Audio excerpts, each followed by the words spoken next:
As we go down, we're going to bump down to contacts. I know contacts have been something that a lot of people have asked about. So I do want to talk about how you're going to upload your contacts and some different functions and filters and things like that that you can get. So as you can see, I've got contacts in here. So I'll show you the steps how we do that. So you will download your contacts from your current uh, place that you're using or CRM. So if you download your contacts into a CSV, you'll go up here to actions and you can import from CSV. Right here, you're just going to click to browse and grab whatever contact is yours, hit open. And then this is a quick preview. So this page is showing you that this is the first name column, and this is 3 samples of how first names are going to appear. So if your formatting is maybe a little odd or off, this is the opportunity to go through and make sure that the first names are appearing how you'd like, that the last names are, that email addresses and phone numbers and addresses all are showing the correct information in the field it's finding.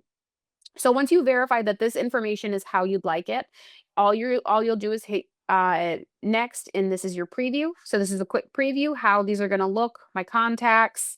If you keep scrolling, you can see all the way over to notes. You can import the contacts as leads, past clients, sphere of influence, vendor. You can also add a tag. So if you pulled these clients from a specific um, place, you can put that in here to help keep yourself organized.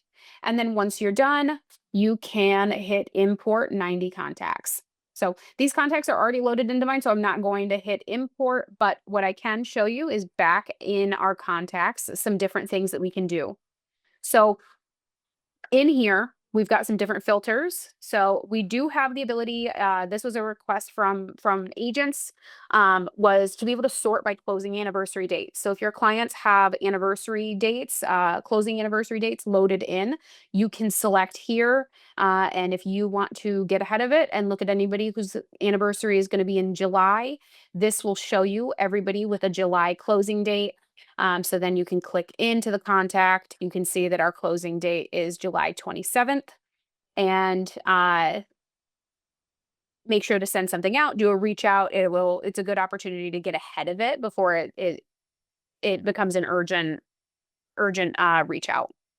The same thing for birthday month. So here we're just going to go back to any month for closing dates, but you can also check out birthdays. So if you want to see anybody whose birthday is in July, this way you can send your cards out, prep them ahead of time right from here. If we wanted to go through our contact list and see if there's any duplicates and you don't want to have to go through manually and find every single one, we do have an option to show you potential duplicates. So if I click this button, you can see that my contact list has got a couple different duplicates. So what we're going to do is you would select your contact. Right down here, you can see this message, possible duplicate found. Here's the possible duplicate, and here's why it thinks it's a possible duplicate. So what you'll do is hit merge. That's going to show you the 2 duplicates. You're going to choose which one's the master, so which one is going to stay and which one's going to port the information it has into the other. So we'll choose this top one. This is going to tell you if there's any conflict that's been found in why these wouldn't merge well. So you'll continue through and then confirm it. So it's going to tell you that Aaron Blake is going to be merged into the other contact, Aaron Blake. One activity is going to get transferred. We don't have any deals that are being transferred right now. And then once you confirm, you're just going to hit merge contacts, and it's going to port over all of the information into one contact now. You can also, if you have a business entity or a spouse, you can link household connections right here. So if you wanted to link a business or entity or a spouse, partner, a parent, child, you can link all of those in here. So if you wanted to link a parent and then search for a name in your contacts, you can find that right here. If we do maybe